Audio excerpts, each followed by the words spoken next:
ASI Sandeep मामले से जुड़ी हुई ये बड़ी खबर आपको बता दें। आज दोपहर 12 बजे यानी कि अब से कुछ ही समय बाद संदीप लाठर का जो अंतिम संस्कार है वो किया जाएगा। सीएम के कार्रवाई के आश्वासन के बाद परिजन तैयार हुए। परिवार की कई मांगों पर सहमति बन गई है। वहीं शव के पोस्टमार्टम की प्रक्रिया जारी हुई। अब से कुछ ही समय बाद पोस्टमार्टम की प्रक्रिया खत्म होगी। पीजीआई के डॉक्टर गठित बोर्ड टीम पोस्टमार्टम कर रही है। संदीप लाठर की आत्महत्या के मामले में एफआईआर दर्ज हुई। रोहतक के सदर पुलिस स्टेशन में एफआईआर दर्ज हुई है। बड़ी खबर आपको लगातार बता रहे हैं। एएसआई संदीप लाठर की आत्महत्या से जुड़ी ये बड़ी खबर। दोपहर करीब 12 बजे अंतिम संस्कार यानी कि अब से कुछ ही समय बाद अंतिम संस्कार किया जाएगा। फिलहाल की अगर बात की जाए तो शव के पोस्टमार्टम की जो प्रक्रिया है वो जारी है।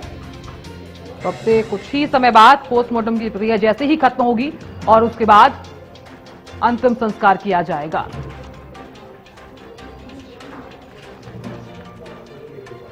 एएसआई संदीप लाठर का जुलाना में जो है अंतिम संस्कार किया जाएगा।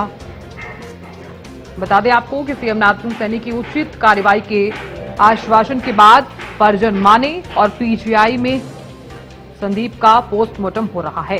इस मामले की अगर बात की जाए तो आईएएस पत्नी अमनीत पी कुमार और गनमैन सुशील पर एफआईआर दर्ज की गई है।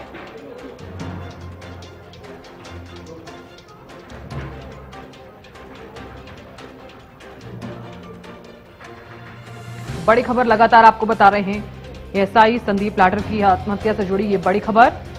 दोपहर करीब 12 बजे के करीब अंतिम संस्कार जो है वो होना था, लेकिन अब से कुछ ही समय बाद अंतिम संस्कार किया जाएगा। एक बड़ा अपडेट आपको बता रहे हैं। अभी फिलहाल की अगर बात की जाए तो शव के पोस्टमार्टम की जो प्रक्रिया है वो जारी है। तो पोस्टमार्टम की प्रक्रिया अब से कुछ ही समय बाद खत्म हो जाएगी। पीजीआई के डॉक्टर्स गठित बोर्ड टीम जो है वो पोस्टमार्टम कर रही है। इस मामले में एफआईआर भी दर्ज हुई है। कई लोगों के खिलाफ एफआईआर दर्ज हुई है। और खबर पर ज्यादा जानकारी के साथ रोहतक से संवाददाता हर्षवर्धन जुड़ गए हैं। हर्षवर्धन, क्या जानकारी सामने आ रही है? पोस्टमार्टम की प्रक्रिया चल रही है, कितने बजे अंतिम संस्कार? देखिए, मैं आपको बताना चाहूंगा पोस्टमार्टम की प्रक्रिया भी थोड़ी देर में समाप्त हो जाएगी। उसके बाद जो है सुनील लाठर के शव को उनके पैतृक गांव ले जाया जाएगा दुलाना, और वहां पर जो है उनका अंतिम संस्कार गिनती रीति के बाद के अनुसार किया जाएगा। फिलहाल तो मैं आपको जुलाना की स्थिति बताता हूँ। काफी भारी मात्रा में पुलिस बल वहां पर तैनात है। जिस तरीके से जो राजनीतिक माहौल की बात हो रही थी, अब वो राजनीतिक माहौल तो शांत होता नजर आ रहा है, क्योंकि जिस तरीके से परिवार की मांग थी कि आरोपियों के खिलाफ कार्रवाई की जाए, एक मुकदमा दर्ज किया जाए, वो सरकार ने कल ही देर शाम को जो है थाना सदर में एफआईआर नंबर 305 पर दर्ज कर दिया था। उसके बाद ही परिजनों ने ये सहमति जताई थी कि वो पोस्टमार्टम कराने के लिए तैयार हैं और अंतिम संस्कार के लिए भी तैयार हैं। और इसी मामले को लेकर के जो आज है केंद्रीय मंत्री जो है मनोहर लाल खट्टर, वो भी रोहतक पहुंचे हैं और उन्होंने परिवार को सांत्वना दी है और उनका कहा है कि उनकी मांगे सारी मान ली गई हैं।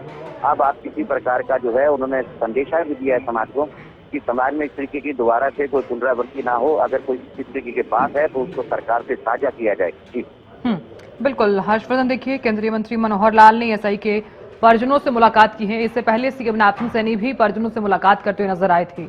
तमाम मांगों पर सहमति बनी है। कौन कौन सी ऐसी मांगे जिन पर सहमति बनी?